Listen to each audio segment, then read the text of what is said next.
ತಮಿಳುನಾಡಲ್ಲಿ ಇಂಡಿ ಸರ್ಕಾರ ಇದೆ, ಅಂದರೆ ಆ ಸರ್ಕಾರ ಜೊತೆಗೆ ಕಾಂಗ್ರೆಸ್ ಬೆಂಬಲ ಇದೆ. ಹಂಗಾಗಿ ಹೈಕಮಾಂಡ್ ಹೇಳಿದ್ದಕ್ಕೆ ನೀರು ಬಿಡೋಕೆ ಮುಂದಾಗಿದ್ದಾರೆ.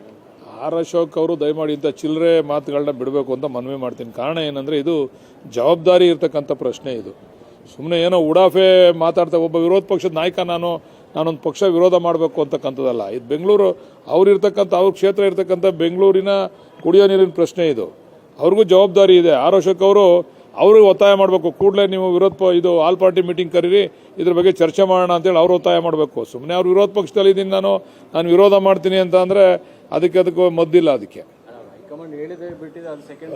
ಬಟ್ ಅಲ್ಲಿ ನೀವು ಅಲ್ಲಿ ಅವ್ರ ಜೊತೆಗೂ ಪಾರ್ಟ್ನರ್ ಆಗಿ ಗೌರ್ಮೆಂಟ್ ಮಾಡಿದಿರಲ್ಲ ತಮಿಳುನಾಡಲ್ಲಿ, ಕಾಂಗ್ರೆಸ್ ಅಲ್ಲ. ಅದು ನೋಡಿ ಕೇಳಿ, ಪಾರ್ಟ್ನರ್ ಆಗಿ ಸರ್ಕಾರ ಮಾಡ್ತಕ್ಕಂಥದ್ದು ಬೇರೆ ವಿಚಾರ. ಆದರೆ ನಮ್ಮ ರಾಜ್ಯದ ಹಿತಾಸಕ್ತಿ ಬಂದಾಗ ಯಾವುದೇ ಕಾರಣಕ್ಕೂ ನಮ್ಮ ಹಿತಾಸಕ್ತಿ ಬಿಟ್ಕೊಡ್ಲಿಕ್ಕೆ ನಾವು ತಯಾರಿಲ್ಲ.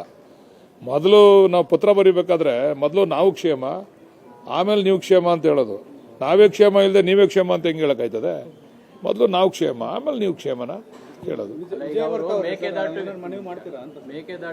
ಅಲ್ಲ, ಅದು ಗೊತ್ತಿಲ್ಲ. ಮುಖ್ಯಮಂತ್ರಿ ಲೆಟರ್ ಬರೀತಾರೆ, ಇಂಥ ಸಂದರ್ಭದಲ್ಲಿ ಅವ್ರನ್ನ ಕರೆದಿಲ್ಲಿ ವಿಧಾನಸೌಧದಲ್ಲಿ ಮಾತಾಡಿಸುವಂತ ಅವಶ್ಯಕತೆ ಏನಿದೆ? ಚರ್ಚೆ ಮಾಡೋದ್ರಿಂದ ತಪ್ಪೇನಿಲ್ಲಲ್ಲ. ಚರ್ಚೆ ಆಗಲಿ, ಚರ್ಚೆ ಮಾಡೋದ್ರಿಂದ ತಪ್ಪೇನಿಲ್ಲ. ಚರ್ಚೆ ಆದ ಕ್ಷಣಕ್ಕೆ ನೀರು ಬಿಟ್ಬಿಡ್ಬೇಕು ಅಥವಾ ಎಲ್ಲ ಕೊಟ್ಬಿಡ್ಬೇಕು ಅಂತಕ್ಕಂಥ ತೀರ್ಮಾನ ಅಲ್ಲ.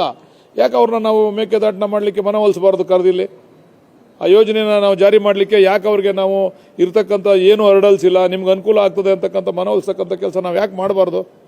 ತಪ್ಪೇನದ್ರಲ್ಲಿ? ಈಗ ಎಲ್ಲ ಸಮಸ್ಯೆಗಳು ಬಗೆಹರಿತಕ್ಕಂಥದ್ದು ಚರ್ಚೆಗಳ ಮೂಲಕನೇ, ಕಾನೂನಿನ ಮೂಲಕ ಅಥವಾ ಒಡೆದಾಟದ ಮೂಲಕ ಅಥವಾ ಜಗಳಾಡೋದ್ರ ಮೂಲಕ ಬಗೆಹರಿಯೋದಿಲ್ಲ. ಎಲ್ಲ ಬಗೆಹರಿತಕ್ಕಂಥದ್ದು ಚರ್ಚೆಗಳ ಮುಖಾಂತರನೇ. ಚರ್ಚೆ ಮಾಡ್ತಕ್ಕಂಥ ಸಂದರ್ಭದಲ್ಲಿ ನಾವು ಅವ್ರಿಗೂ ಕೂಡ ವಿಶ್ವಾಸಕ್ಕೆ ತೆಗೆದುಕೊಂಡು ಮನವೊಲಿಸ್ತಕ್ಕಂಥ ಕೆಲಸ ಯಾಕೆ ಆಗಬಾರ್ದು?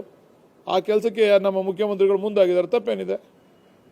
ಬೇರೆ ರಾಜ್ಯಗಳ ಅನುಮತಿ ಅಗತ್ಯ ಇಲ್ಲ ಅಂತ ಸಂಸತ್ತಲ್ಲೇ ಉತ್ತರ ಕೊಟ್ಟಿದ್ದಾರೆ.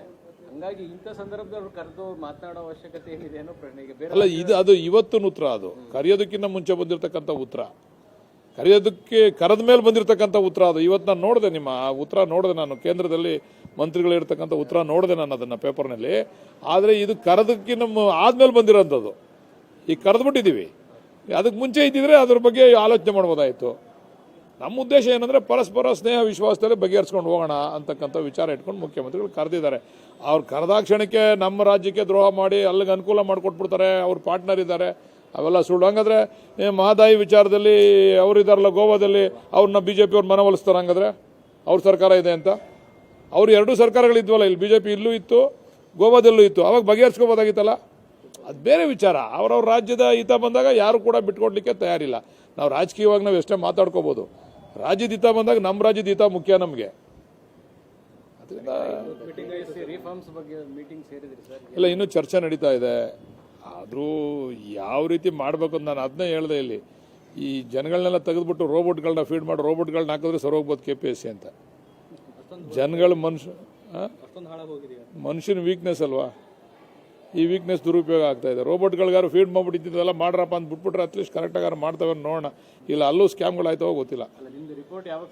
ಇನ್ನೂ 3 ತಿಂಗಳು ಎಕ್ಸ್ಟೆನ್ಷನ್ ಕೇಳಿದ್ದೀವಿ. ನಾವೀಗ ಭಾಳ ಎಲ್ಲಿ ಚೆನ್ನಾಗಿ ನಡೀತಾ ಇದೆ ಈ ಒಂದು ವ್ಯವಸ್ಥೆ ಅಂತೇಳಿ ನಾವು ಕೇರಳ, ಮಧ್ಯಪ್ರದೇಶ, ಮಹಾರಾಷ್ಟ್ರಗಳಿಗೆ ಭೇಟಿ ಮಾಡಬೇಕು. ಅಲ್ಲಿ ಯಾವ ರೀತಿ ರಿಫಾರ್ಮ್ಸ್ ಆಗಿದೆ, ಇದ್ರ ಬಗ್ಗೆ ಯಾವ ರೀತಿ ಅವರು ತುಂಬ ಚೆನ್ನಾಗಿ ಮಾಡ್ತಾ ಇದ್ದಾರೆ ಆ ಸ್ಟೇಟ್ಗಳಲ್ಲಿ ಅಂತ ಕೇಳಿದ್ದೇವೆ. ಅಲ್ಲಿ ಒಂದು ವಿಸಿಟ್ ಮಾಡೋಣ ಅಂತೇಳಿ ಅಧ್ಯಕ್ಷರ ಮುಖಾಂತರ ಸರ್ಕಾರಕ್ಕೆ ಮನವಿ ಮಾಡಿದೆ. ನೀಟ್ ಹೋರಾಟ ಆದಮೇಲೆ KPSC ಬಗ್ಗೆ ದೊಡ್ಡ ಮಟ್ಟದ ಆಕ್ರೋಶ ವ್ಯಕ್ತವಾಗ್ತಾ ಇದೆ. ಈಗ ಅಧ್ಯಕ್ಷರ ಅಮಾನತು ಆಗಿದೆ. ನೀಟ್ ಹೋರಾಟದಿಂದ ಯುವಕರು ಸರ್ಕಾರಗಳಿಗೆ ಒಂದು ಎಚ್ಚರಿಕೆಯನ್ನು ಕೊಟ್ಟಿದ್ದಾರೆ. ನೀವು ದಾರಿ ತಪ್ಪಿಸಿದ್ರೆ ನಾವು ದಾರಿ ಸರಿಪಡಿಸ್ತೀವಿ ಅಂತಕ್ಕಂಥ ಎಚ್ಚರಿಕೆಯನ್ನು ಕೊಟ್ಟಿದ್ದಾರೆ. ಅದರಂತೆ ಬಹುಶಃ ಎಲ್ಲರೂ ಕೂಡ ಬುದ್ಧಿವಂತಿಕೆಯಿಂದ ನಡ್ಕೊತಾರೆ, ಜಾಗೃತರಾಗಿ ನಡ್ಕೊತಾರೆ ಅಂತಕ್ಕಂಥ ವಿಶ್ವಾಸ ಇದೆ.